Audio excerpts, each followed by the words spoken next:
Bukas nga ay pupunta kami sa bukid upang simulan na ang paglilinis. Bago nga kami matulog ay pumunta muna kami sa gasoline station. Bumili nga kami ng gasolina para sa grass cutter at nagpagas na rin si Mister. At dahil wala pa nga kaming grass cutter ay nanghiram muna kami. 2 litrong gasolina nga binili ni Mister at kasyang-kasya na nga ito. As usual, maaga ngang nagising si Mister. Kahit hindi pa nga tumitilaok ang manok, siya naman ay bising-busy na. Pagkagising ko nga ay dumiretso na ako sa kusina. Nagsaing na pala si Mister ng kanin. Kaya nagluto ako ng saging para pambaon namin doon sa bukid. At dahil nga wala silang mga pasok ay dinamihan ko na ang pagluto ng saging. Nilagyan ko na nga ng tubig ang saging, isinalang ko na nga ito at papakuluan hanggang sa maluto. Binugahan nga muna ito ng apoy ni Inday para magdilaag. Habang nakasalang pa nga ang aking niluluto ay pinuntahan ko naman si Mister. Kahit sobrang aga pa nga nito ay magpapakain na siya ng aming mga alagang baboy. At dahil nga tanghali na kami uuwi, kaya mas mainam na busog nga sila bago kami umalis mamaya. Para nga mas madali kaming matapos ay ako na nga ang nag-refill ng kanilang drinker. At tapos ko na nga ring pakainin ang mga manok. At nang matapos nga kami ay binalikan ko na nga ang aking niluluto. Saktong-sakto nga lang at naluto na nga. Nagdala na nga rin ako dyan ng 2 plato. Ito ang hawak na plato ko. Dito ko nga ilalagay yung saging na para dito sa bahay. Mas marami nga sila dito kaya mas marami ang para sa kanila. At konti lamang ang babaonin namin doon sa bukid kasi kami lang 2 ni Mister ang kakain. Nang matapos nga ako dito sa saging ay yung tubig naman namin ang aking inatupag. Baka nga mahimatay kami doon sa sobrang uhaw. Magbabaon nga kami ng ice at itong tumbler na to ay hindi ko muna lalagyan ng tubig. Mamaya na kapag iinom na kami. At para rin hindi madali matunaw yung ice sa loob. Para nga sa aming umagahan ay nagluto nga kami ng kwit chow. Ay, lucky me pala. Quick chow nga ang tawag namin sa noodles. Kahit anong brand pa yan, basta noodles ay quick chow na lahat yan. Nang matapos na kaming kumain ay nag-ready na kami. Ready na nga ang mga trabahante ng DPWH. At ito na nga ang laman ng aking bag. Yung tumbler na merong ice. At isa pang tumbler na 2 litro ang laman na tubig. Tupperware nga ang brand nito. Wag na namin itong maiiwan kasi bunsong anak nga ito ni Mama. Nagsuot na nga ng bota si Mister at aalis na nga kami. At sa wakas ay nakarating na nga kami sa aming munting bukid na in the future ay maging tahanan na nga namin.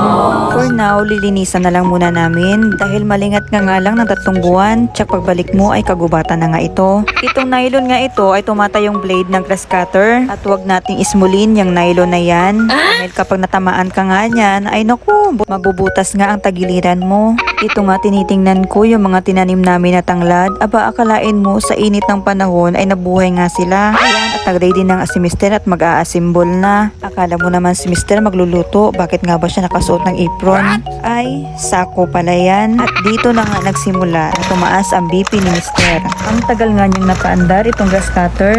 Dahil nga nung hiniram namin ay simot sarap talaga ang gasolina. Kaya ayun, drain na drain. At ayun nga after 48 years ay napaandar na nga ito ni Mister. Umaga nga at hindi tirik ang araw pero yung suot ni Mister ay basang-basa na nga ng kanyang mga pawis. At nagumpisa na nga kami maglinis. Nagsimula nga kami dito sa dulo papunta doon sa harap. At hindi naman pwede na Disney princess tayo pagdating dito sa bukid.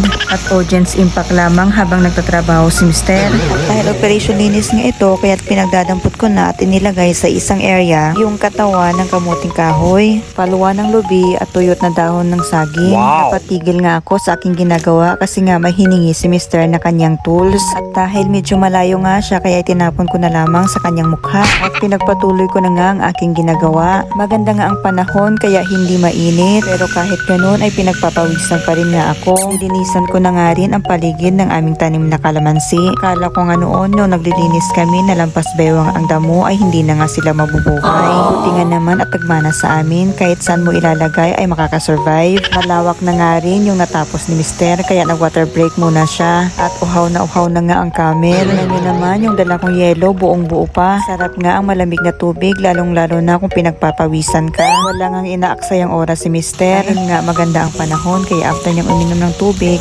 ay back to work na siya. Naglinis nga kami dito ng nakaraan ay umabot nga kami ng 4 na araw dahil nga sa sobrang kapal ng damo at matitigas pa. Kaya ayun, natagalan kami. Kaya ngayon ay i-maintain na nga namin nga hindi na nga tutubo ang mga damo na ganun kayabong. Wala nga pinapalampas si Mister, lalong lalo na ang damong ito. Natulingan ngang makahiya pero ang tigas at ang kapal ng mukha. Sa makahiya nga nahirapan si Mister at ang bilis pa ngang tumubo. Ito nga rin ang kanyang pinupunteriya para nga hindi na rin dumami pa. At dahil nga napagod si Inday ay nag-relax nga muna siya. Akala mo naman ang bigat-bigat ng kanyang ginagawa.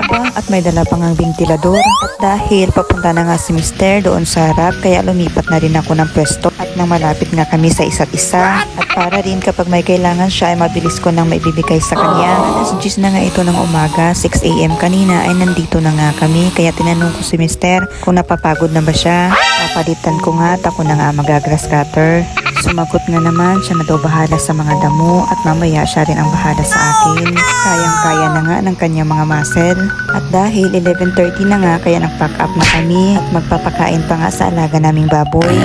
At konti na nga rin ang tatapusin bukas. Mainit na nga rin ang sikat ng araw at baka nga rin masunog ang aking mukha. At masayang ang red tube na nilagay ko. Bago pa nga mangyari yun ay umuwi na nga kami.